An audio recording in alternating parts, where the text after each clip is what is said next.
The global debate over rugby union's laws has intensified, with former international referee Owen Doyle calling on national unions to resist what he sees as an unnecessary rush to alter the sport's rulebook under the leadership of Brett Robinson. Robinson, the newly installed chair of World Rugby, has made clear his frustration with the pace at which law changes are introduced. He believes the global game must evolve more quickly and has challenged what he describes as a cultural reluctance to move decisively. But his comments have sparked firm opposition from influential voices across both hemispheres, who argue that the sport risks destabilizing itself in pursuit of speed. Among the most vocal critics is Doyle, a former Test referee and ex-director of referees at the Irish Rugby Football Union. Writing in his Irish Times column and speaking more broadly about the state of the game, Doyle has urged restraint.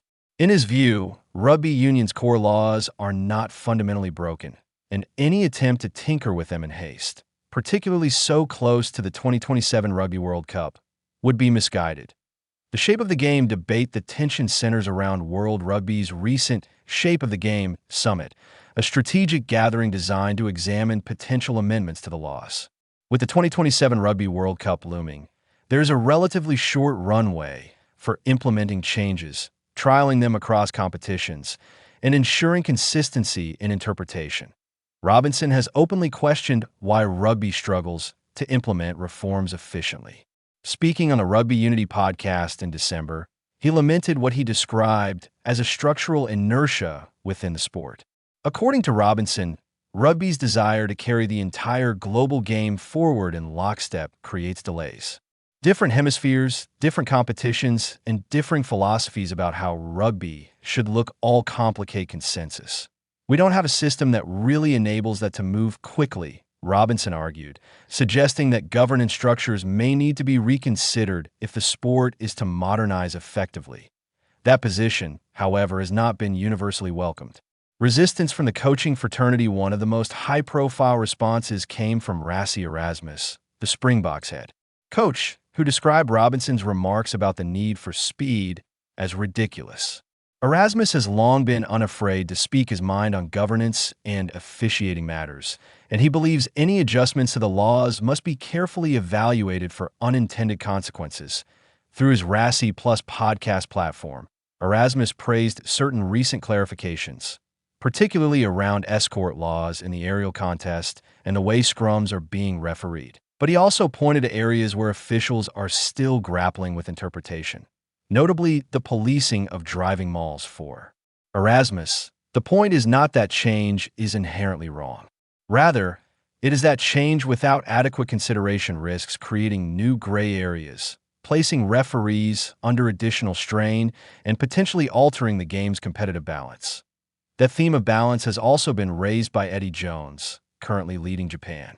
Jones has argued that certain interpretations favor South Africa's physical approach and suggested tweaks to the aerial contest could level the playing field. His perspective underscores how law debates are rarely neutral. They intersect directly with tactical identities and national strengths. That Doyle's call to action. Doyle's intervention goes further than cautious critique. He has explicitly called on World Rugby's constituent unions to resist Robinson's push for rapid reform. In his Irish Times column following round 2 of the Six Nations, Doyle pivoted from analyzing referee performances, including that of Holly Davidson, to defending the integrity of the existing law framework. Pointing to the compelling nature of this year's Six Nations, Doyle argued that the tournament itself is evidence that rugby's laws are fundamentally sound. Tight contests, tactical variety, and dramatic finishes have provided entertainment without radical alteration. It's a wonderful tournament, Doyle wrote, asserting that there is not really much wrong with the laws of the game. In his view, those seeking to tinker with the rulebook must be resisted, even if that means directly opposing the chair of World Rugby. Doyle's language was pointed. He warned against transforming rugby union into what he described as an all-singing, all-dancing game, implying that commercial or entertainment-driven impulses must not erode the sport's core identity. For him, tradition, contest, and physical confrontation remain central pillars that do not require cosmetic enhancement. The risk of fragmentation. One of the underlying concerns in this debate is fragmentation. If World Rugby pushes through changes without broad consensus, competitions may diverge in how laws are interpreted or trialed. That risk has already surfaced in the Southern Hemisphere. Super Rugby Pacific has introduced law modifications and trials ahead of its 2026 season, including adjustments that de-emphasize scrums and mauls in favor of faster restarts and ball-in-play time. The competition's organizers argue that modern audiences demand pace and continuity, but not everyone agrees with that direction. Former French Test referee Mathieu Raynal issued a scathing critique of the Super Rugby changes, suggesting they undermine foundational aspects of the sport. In Raynal's assessment, reducing the importance of scrums and mauls risks stripping rugby union of the very elements that distinguish it from other codes. His comments did not go unanswered. A hemispheric divide. Phil Waugh, the former Wallabies flanker, now leading Rugby Australia, fired back at Raynal, dismissing his concerns and referencing one of Raynal's controversial refereeing decisions during the 2022 Bledisloe Cup.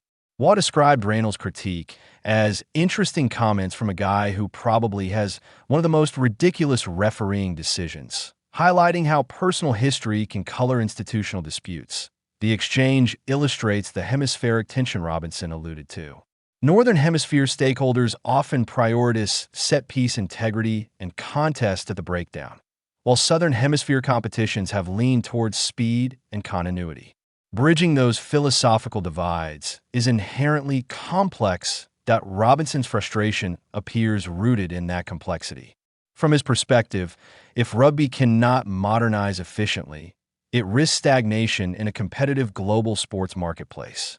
Audiences have shorter attention spans. Broadcasters demand spectacle. Younger players have alternative career pathways in rival codes. Yet Doyle and others counter that rugby's uniqueness is precisely its selling point. Diluting scrums or mauls to chase pace may sacrifice long-term identity for short-term optics. The referee's burden, another dimension often overlooked in law debates, is the strain placed on officials. Every alteration, clarification, or trial demands rapid assimilation. Referees must interpret, apply, and communicate new guidelines in high-pressure environments that, in recent seasons, officials have already navigated evolving interpretations around high tackles, head contact, breakdown entry, and aerial contests. Adding further complexity risks inconsistency, something former referee Nigel Owens recently warned about in relation to certain law trials. Inconsistent calls erode player trust and fan confidence. For Doyle, who has operated at the highest level of officiating and administration, that concern carries particular weight. Stability in the law book enables referees to refine application rather than constantly recalibrate. World Cup considerations. Timing is critical. The 2027 Rugby World Cup represents not only a sporting pinnacle, but also a commercial anchor for World Rugby's financial model. Major law overhauls implemented too close to the tournament risk uneven preparation across nations. Teams require time to adapt tactically. Coaches need cycles to embed adjustments into systems. Players must retrain instincts built over years. Even broadcasters and analysts require clarity to explain shifts to audiences. At its core, this debate is philosophical. Should rugby union evolve incrementally, preserving its historical structures while making targeted refinements? Or should it adopt a more agile, innovation-driven model responsive to market pressures? Lively debates ahead. The shape of the game discussions are unlikely to be placid. With public shots already fired through media columns, podcasts, and press conferences, private negotiations may be even more robust. For unions, the choice is delicate. Align too closely with Robinson's appetite for speed and risk backlash from traditionalists. Resist too firmly and risk being portrayed as obstructionist in a rapidly changing sports environment.